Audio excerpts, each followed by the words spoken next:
며칠 전 열렸던 미중 고위급 회담은 당초 5분으로 예정돼 있었던 기조연설이 1시간으로서 늘어날 정도로 서로를 맹비난하면서 끝이 났습니다. 바이든 행정부 출범 이후에 미중 관계가 그래도 개선되지 않겠느냐라고 하는 전망을 했었는데 이제는 그마저 상당히 무색해져 버린 그런 상태가 됐습니다. 앞으로 미중 관계에 대해서 알아보도록 하겠습니다. 박승찬 용인대 중국학과 교수 나오셨습니다. 예, 안녕하십니까? 반갑습니다. 예.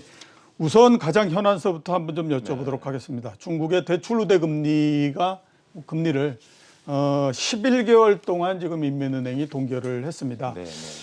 부동산 가격이 상승을 해서 중국이 긴축으로 돌아서지 않겠느냐라고 하는 전망을 어느 정도는 좀 뒷받침해 주는 거 아니냐, 뭐 이런 그 얘기도 있는데요. 어떻게 지금 보십니까? 일단 결론적으로 말씀을 드리면 실물 경제를 지켜야 되는 것과 그다음에 금융 리스크를 미리 이제 좀 해소하기 위한 그런 이제 균형적인 측면에서 접근을 해야 된다. 그러니까 지금 기준금리라고 하는 LPR을 동결했다는 것은 이제 분명히 우리 시장에 봤을 때 긴축에 대한 방향성으로 볼 수밖에 없는데 그 말씀드렸다시피 이런 균형적인 관점 부분에서 하지만 그러니까 디레버리징을 해야 된다. 근데 제가 보기에는 이 정부 부채보다는 가계 부채에 대해서 더 심각한 부분이 있다라는 저는 판단이 들어지고요. 그러니까 시장 유동성이 풍부하다 보니까 그러니까 레버리지 비율이 이제 높아질 가능성에 대해서 분명히 생각을 할 거고 그게 지금 이제 빚을 내어서 뭐 부동산 그다음에 주식 이런 부분에서 이게 나타난 시그널이 분명히 나타난다. 그래서 이제 그런 것들을 미리 좀 대처하겠다. 이게 이제 인민은행 이강 총재가 이미 그에 대한 무슨 강력한 메시지를 던졌고요. 사실 지금 뭐 중국이 경제 성장을 하고 좋아진다라고 하지만 지방에 가보시면 이 중소기업들이 아직까지 도산을 하고 거기에 대해서 일자리를 잃고 있는 사람들이 적지 않습니다. 그래서 분명히 실물 경제를 지켜야 하기 때문에 돈은 적당성 풀 수밖에 없다는 건 저는 개인적인 생각입니다. 예, 알겠습니다. 자, 이제 고위급 회담으로 넘어가서 한번 좀 여쭤보도록 하겠습니다. 지난주에 알래스카에서 회담을 했었는데 하기 전에는 그래도 조금 기대를 했지만 결과는 거의 최악이었다라는 생각이 듭니다. 미중 관계 향방을 어떻게 지금 보십니까? 사실 그 내용을 좀 들어보시면 제가 그전에도 많은 이런 정상이나 뭐 고위급 회담을 봤지만 이번에 썼던 단어들이 강도가 셉니다. 그래서 이 센 게 그래서 이걸 이제 어떻게 봐야 될 것이냐라고 하는데 저는 그래도 결론적으로 말씀드리면 정면 충돌을 하는 것처럼 보이지만 미중 양국은 관계 개선, 협력을 해야 하는 저는 유인들이 분명히 존재한다. 그래서 시장에서 보는 것과 저는 좀 조금 다르게 좀 설명을 드리고 싶습니다. 저는 이번 회담이 그렇게 실패했다라고 저는 보지는 않습니다.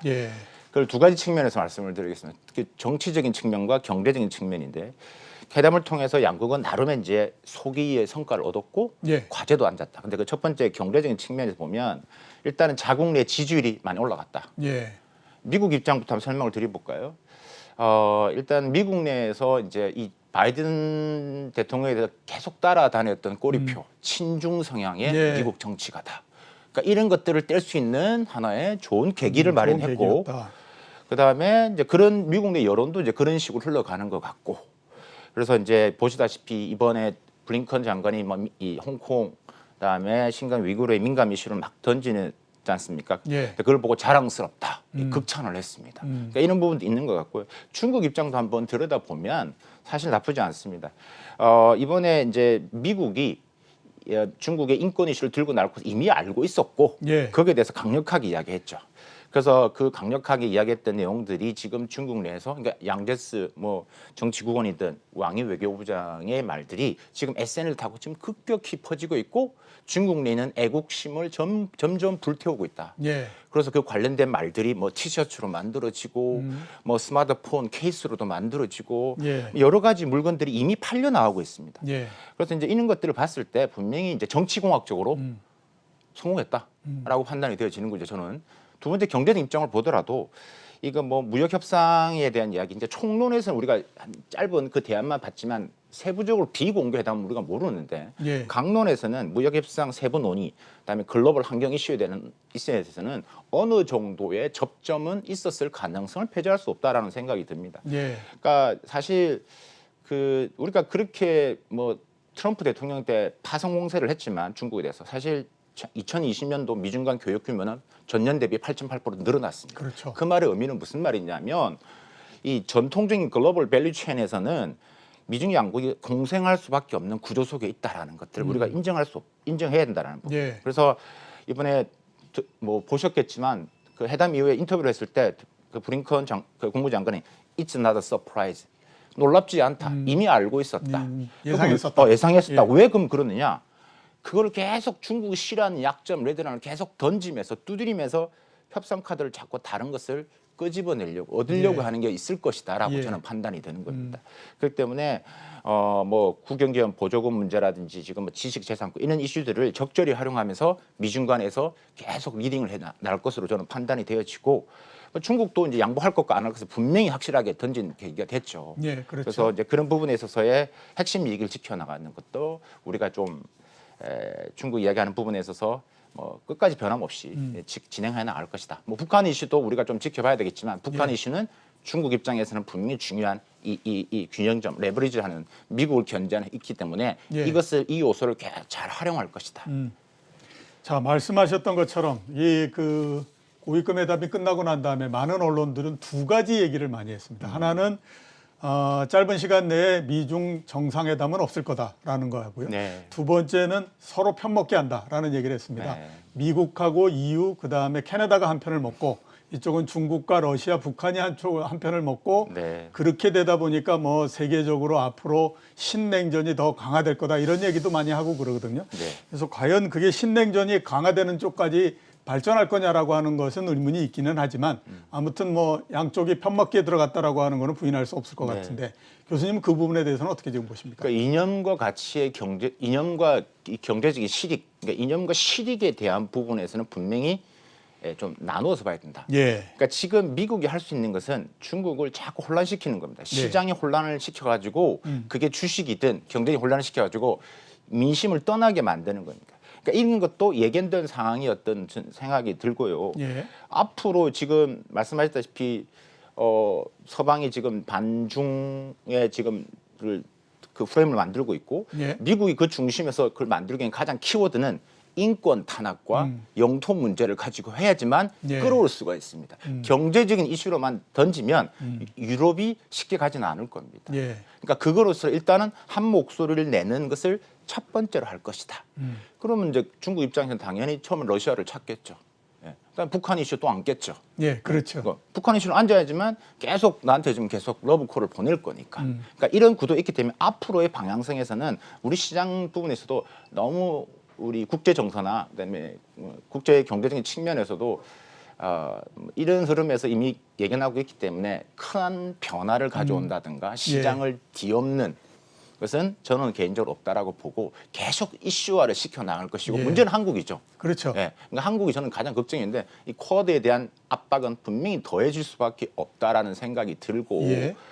지금 시진핑 주석의 이제 방한이 저는 이제 카운트다운에 들어가고 있는 분위기가 느껴지고 그 예. 느껴진다는 의미는 기업들에서 들려오는 소리가 매우 많습니다. 예. 이미 뭐 문화 콘텐츠, 영화 이런 부분에서 협력을 하자라고 온다라는 거예요. 그러니까 이미 예. 작업이 물 밑에서 움직이고 있다라는 것은 좋은 소식이지만 정부 입장에서는 머리가 아픈 예. 시간이라고 보여집니다. 예, 알겠습니다. 그러면 짧게 제가 대답을 듣고 싶은 게 2, 3년 전에 있었던 것처럼 미중 갈등이 정말 여러 부분에서 이렇게 올라가는 그런 상황은 오지 않을 거다라고 보시는 거죠? 전 다를 거라고 봅니다. 예. 예. 알겠습니다. 자, 중국 경제에 대해서 한번 좀 여쭤보도록 하겠습니다. 당초에 IMF도 그렇고요.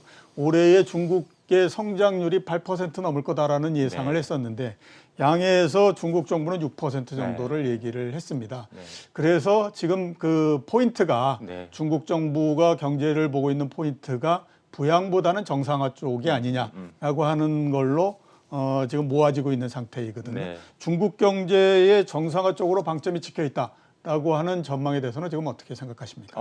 이 정상화로 간다는 것보다는 이미 중국이 지금 이제 1분기도 지금 뭐 기관마다 전망이 다르겠지만 18%, 20까지 20%까지 보는 데도 있거든요. 예. 근데 중국이 그까지 안 올릴 겁니다. 어쨌든 예. 낮추려고 할 겁니다. 그렇죠. 분명히 또 미국이 또 가만히 있겠느냐. 그래서 이제 제가 6% 이상의 성장을 하는 것은 매우 중국이 조심스러운, 그러니까 보수적인 접근을 했다. 그러니까 예. 뭐로 보나 우리가 전인대 양해를 하기 전에 그 전에 1, 2월 달에 지방 양해라는 걸 합니다. 각 지방별로 그러니까 그 지방의 성장률을 뽑는데 그 평균이 한 7% 이상이 나옵니다. 그러니까 네. 기본은 7% 이상은 가는데 6%라는 것은 가능한 부분에 있어서의 보수적으로 지켜나가는 6%는 돼야지만 공산당이 인민들한테 약속한 일자리 1,200~1,300만 개를 만들 수 있기 때문에 그렇습니다. 그래서 저는 앞으로 중국 경제 부분에 있어서 이 퍼센테이지의 성장보다는 체질 개선을 저는 잘 봐야 된다. 이번에 전인대 이 리커창 이 정부 업무 보고서를 보시면 10년 동안 칼을 간다 이런 말도 했거든요. 예. 그러니까 내가 조금만 지금 미국 이야기는 전혀 안 했지만 미국 보고 들으라고 한 내용들의 문장이 숨어 있는 문맥들이 많다라는 것들. 예. 그 중에 하나가 이제 정말 10년 동안 칼을 갈면서 내가 기술 강국으로서 성장을 하겠다는 이야기가 곳곳에 묻어 나옵니다. 그러니까 우리가 좀 봐야 될 것은 중국이 경제 성장률을 계속 해 나가면서 기존에 해왔던 성장 방식이 아니라 체질 개선을 통해서 이끌어 나갔다는 그게 우리가 좀 더 주목해야 되지 않나라는 생각입니다. 예, 알겠습니다. 저희가 주식과 관련한 프로기 때문에 중국 주식시장에 대해서 한번 좀 여쭤보도록 하겠습니다. 3,400까지 올랐고 더 이상은 지금 전진을 못하고 있는 상태입니다. 계속해서 걸려서 지금 뭐 이렇게 움직이질 못하고 있는 상태인데요. 앞으로 중국 주식시장에 대해서는 어떻게 전망을 하고 계십니까? 결론적으로 말씀드리면 일단은 중국 정부는 주식시장을 볼륨을 키워야 될 수밖에 없는 구조적인 문제. 제가 아까 예. 체질 개선 말씀드렸잖아요. 그러기 위해서는 자본이 필요합니다. 예. 그러기 위해서는 가장 큰 선수가 되는 이 자본시장이 움직여줘야 된다. 예. 단 지금 우리가 말하는 앞에서 말씀드렸던 여러 가지의 그런 리스크적인 요소를 잘 해치하면서 가야 되기 때문에 예. 우상향적으로 갈 것은 그건 분명해 보인다.